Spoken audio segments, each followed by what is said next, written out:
Hi, I'm Mitch Gallagher. Welcome to Sweetwater's iOS update.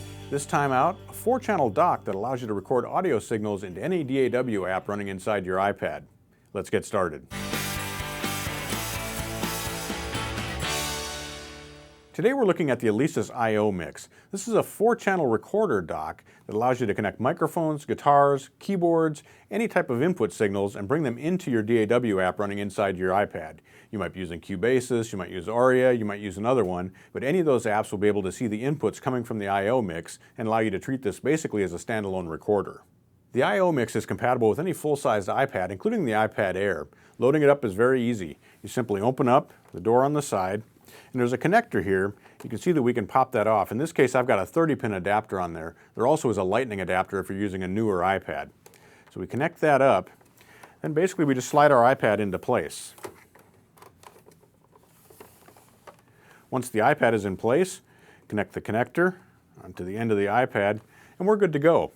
Not only does the connector provide all the audio connections for us, it also powers our iPad while it's inside the I/O Mix. Simply turn on the I/O Mix, turn on your iPad, and you're ready to go. Let's begin by looking at the back panel. First of all, on the far right as you're facing the back panel, we have the power switch as well as the power connection. Next to that, we have our 4-channel inputs. Now these are combi jacks that will accept either XLR or 1/4-inch connections. You can connect a guitar level signal to input number 1, and there's a switch for converting that from mic or line level down to guitar level. Each channel has its own gain control, and each channel also has its own 75 Hz high-pass filter, so you can take out any booming or thumping or low-frequency noise, rumble that you don't want to have in your tracks. Finally, on the back panel, we have our stereo outputs for feeding into your monitors. Now we'll move to the front panel of the I/O Mix. This is where you'll find the controls that you need for making your tracks. Each track has a fader for setting its input level as you're recording. We also have bass and treble controls. You can adjust the highs and the lows as you're tracking, and we have a pan control for setting things up in the stereo field. In the blue section, next to the input channel, is where we route these channels out to our monitoring environment.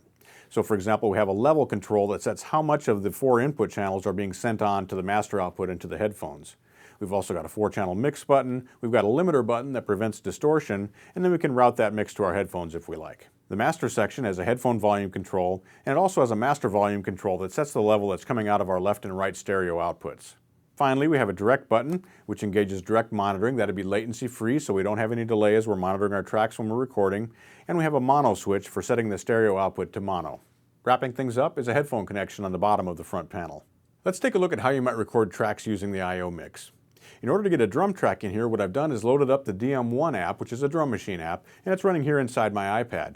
I've got the audio from DM1 being routed into the track in Cubasis. So we can click over to the DM1 drum machine, and you can see that I've got a drum pattern programmed in here.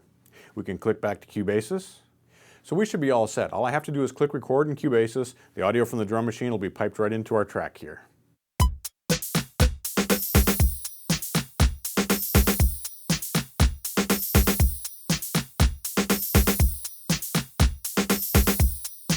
So you can see that our drum part has been recorded as audio into Cubasis, and now we have that track to play along with as we add our other tracks on top of it. So for our next track, we'll record a guitar part on top of this. To do that, I'm going to connect the guitar into the input on the back, set it to the guitar level setting, and then we'll play our part.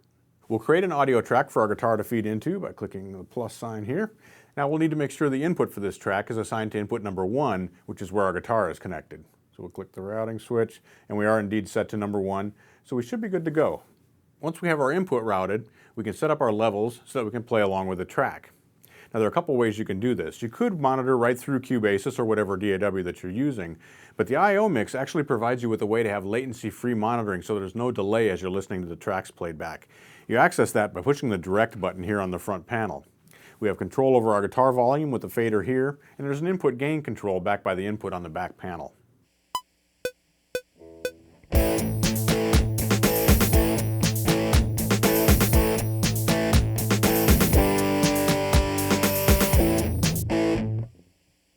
To capture other tracks, we can connect up to 4 microphones simultaneously and record them to individual tracks. To record our next track, we'll plug a microphone into the I/O Mix. I've got a Shure SM57. We're going into input number 3, and I'll turn the gain up here to a healthy level, and then we can bring our volume up using the fader on the front panel. Now we have our EQ controls, so we could boost the highs or the lows if we wanted to, and we can also engage the 75 Hz high-pass filter if there's any problem with boominess or with thumping. We've got a track created in Cubasis. I've assigned it to input number 3, and now we can record. Check, check, check, check, check. So this is how easy it is to record microphone signals straight into the I/O mix and whatever DAW you might be using. Now we could continue layering more tracks on top of this. We could bring in multiple instruments at the same time. If we have 2 or 3 background singers, we could give them each a microphone, bring them in separately. So we have a lot of flexibility using that input scheme to bring up to 4 tracks at a time into our session and do a lot of recording. The Alesis I/O mix converts your iPad into a standalone multi-track recorder. We've got 4 inputs, so we can bring in a variety of signals, up to 4 simultaneously, and we can record those to tracks in whatever DAW app you're using. The sound quality is great, the preamps work well whether you have line level signals, mic signals, or even guitar level signals. And we have the option for latency-free monitoring using the controls on the front panel as well. It really is a great solution for capturing your tracks, getting demo ideas down, or even working on finished productions. I hope you enjoyed this installment of Sweetwater's iOS update. Be sure to tune in next time. We'll have more apps, more hardware accessories, and more tips on making music with your iOS devices. I'm Mitch Gallagher.